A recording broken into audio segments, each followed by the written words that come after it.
dan salam sejahtera. Saya Hana. Saya Ulia. Saya Zahin. Saya Ivan.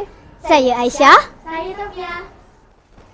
Kami, Sekadar TV, ingin melaporkan tentang Majlis Perasmian Kelab Silat SK Kajang Utama. Sekarang kita sedang menyaksikan ucapan perasmian Kelab Silat daripada Guru Besar SK Kajang Utama. Saya merasmikan Kelab Silat Sekolah Kebangsaan Kajang Utama. Kita bersedia untuk menyaksikan gimmick perasmian.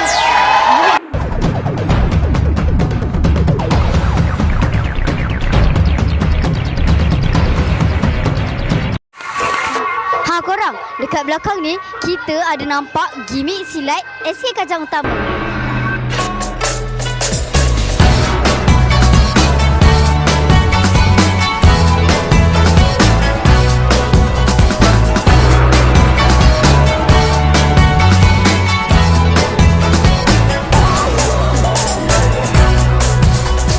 Sudah pun nama sudah ku betapa Pulau 92 Panglima Waris pusaka 7 keturunan.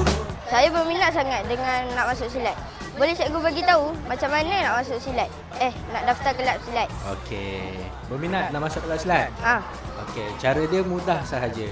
Awak datang jumpa cikgu ataupun mana-mana cikgu silat, awak jumpa dorang, minta borang silat kat dorang.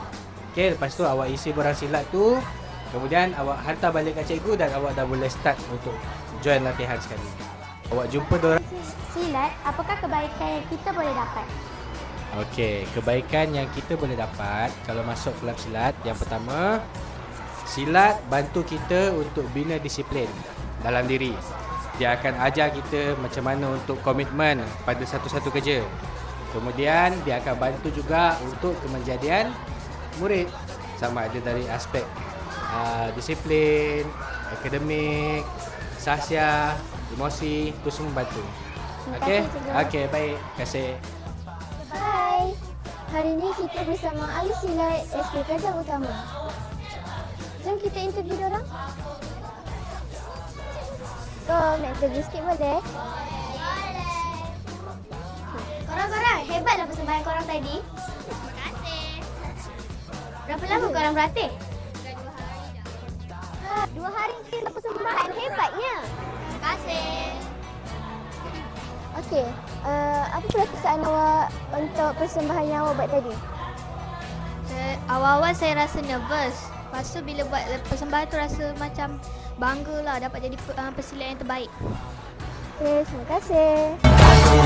Segala ilmu